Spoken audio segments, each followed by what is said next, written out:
Hello. Today I'm going to tell you how Parenthood taught me some very important lessons of leadership. And I would like to start it with a very personal story of mine. But first, I need to confess that I'm one of those people who did not choose own profession. But instead, it was done by my parent. Here is how it happened. 25 years ago, I was a homesick high school student on an exchange program in the United States. And one day, I received a letter from my mom by regular mail. At that time, I knew that my mom is deadly ill. And I prayed all the time that she will be there among others meeting me in the airport when I return. I remember that letter perfectly well because it actually crafted the next decade of my life. She wrote in that letter that she wants me to become a doctor. But years before, I was planning to enter an international relations course in the university. But I followed my mom's decision and I took doctor's diploma. Never ever in my life again I practiced medicine. And now my son is 17 years old and the roles actually change. Now I'm a mother of a child who will be entering university soon. And I notice that I started to behave just like my mom did 25 years ago, trying to convince my child into a profession that I believe is better for him. As a result, my child is lost, confused, and demotivated. And I have this big dilemma whether to continue pushing through my point of view with his destiny or letting him decide on his own. Now, I'd like to ask all parents who are in the same situation or will occur eventually, who is choosing your kid's profession? Think about it and try to be true to yourself. I think that you should know that the phenomenon when children are not allowed to choose their own profession or to make their own choice, whether it's a small case or an important life decision, is called a psychological control. I'll bring you an example of psychological control. A class of school kids decides to sabotage school for one day. Eventually, parents find out about that, and they talk to their kids and explain the bad impact of this behavior on their performance. But one of the parents insists and forces that his child still goes to the school. Now just imagine how this kid, sitting there all alone without his classmates, feels about this whole situation, about his parent, and how miserable and indecisive he feels about himself. The core of psychological control is that it assaults the child's self. No wonder that this existential topic has interested many researchers, and quite many studies have been done in this regard. One of the most noteworthy ones has started in 1946. It was done by the University College of London, and it tracked 5,000 children from their birth. The results of this study show that those kids who perceive their parents as less psychologically controlling and more caring are happier in their lives when they grow up.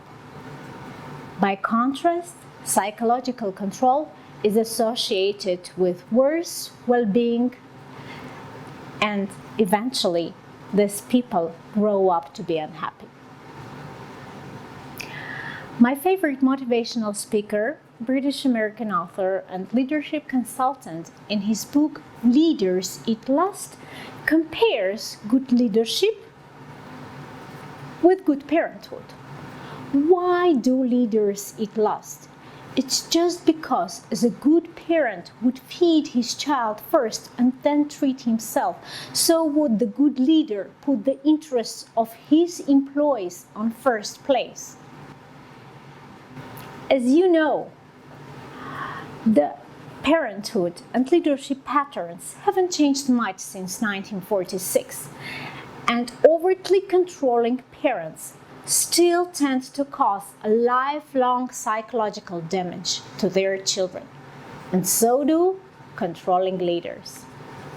Highly controlling atmospheres at workplace are very stressful for the employees. This stress is even higher than the one caused by high responsibility sense. Now, I appeal to these terms happiness and stress. What are these actually? These are emotions. So let me explain these terms from the body chemistry perspective. All emotions in our organisms are controlled by hormones. So hormones, serotonin and oxytocin, are produced when people feel safe at the working environment. And these are happiness hormones, because when they're produced, when people feel safe at work, they are grateful to those who care for them. They actually want to hug people, they want to bond with people, they want to make friends, and they want to return to work the next morning. So eventually they become loyal to the companies. The stress hormone is called cortisol, and it's produced when people feel threatened. This is a protective reaction of our organisms, and this hormone is actually needed to activate the protective mechanisms of our bodies. But as soon as the stressor is gone, the level of cortisol should come to normal. But if the stressors are consistently present in our working environments, the level of cortisol stays high.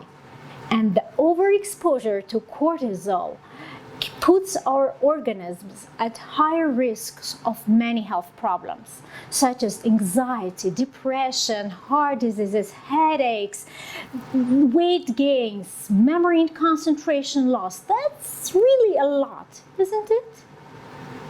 So remember, serotonin and oxytocin are responsible for happiness and bonding and friendship at workplace. Cortisol, for a short term, provides good results, but for the long term, it brings to demotivation, depression, and exhaustion, and many health problems.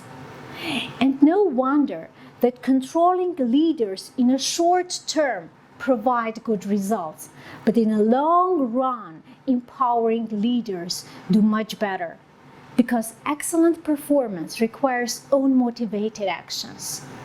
Meanwhile, the average performance requires command and control. One of my friends, and actually my colleague, told me once in a conversation, you know why I did so well with my previous manager? Because I really felt responsible, not for the numbers and KPIs. I felt responsible for my commitments to my manager. Because people work for people and not for numbers.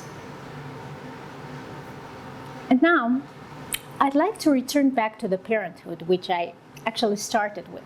Because statistically, there are much more parents in this world than leaders.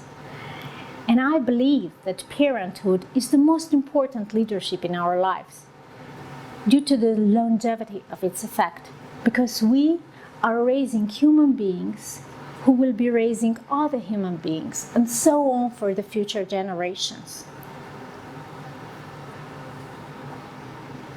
And I think that all parents should realize that children are not our belongings, as hard as it is. Because we deliver them, we grow them, we teach them, we cry for them, we love them. But even at the moments when they are fully dependent on us, they do not belong to us. They're just entrusted to us, so we care, provide, and empower. And then we let them go, make their own decisions for their own lives. The same luck belongs to successful leaders.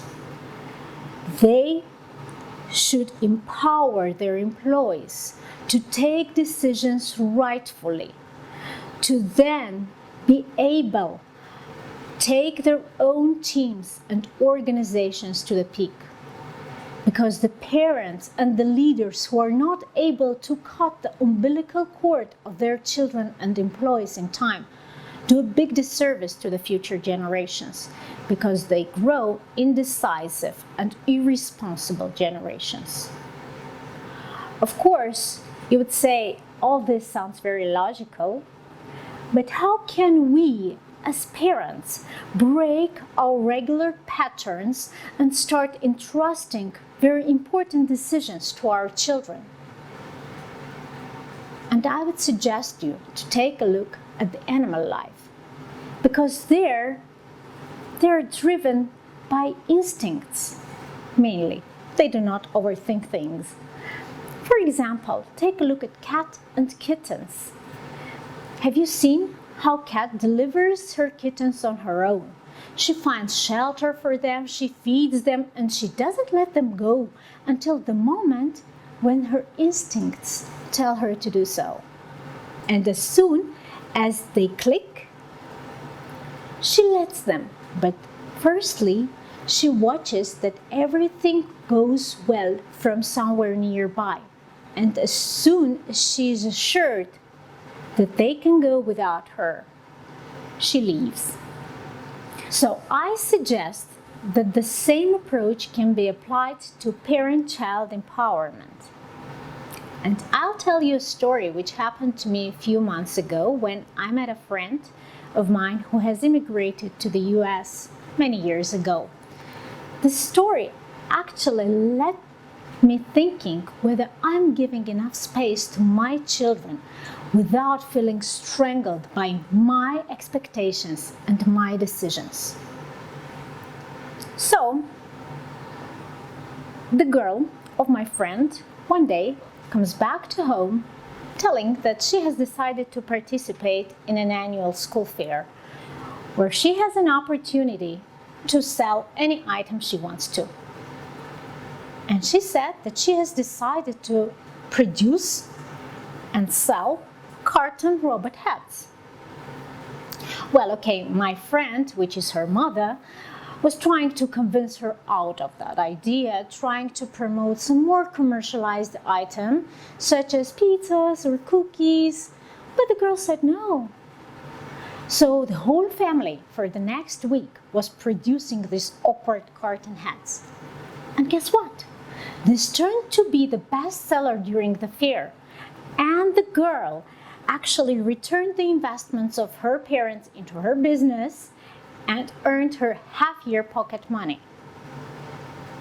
So at the end of the year, when she was delivering her success story speech, her intro words were, "I'm happy because I didn't listen to my mother."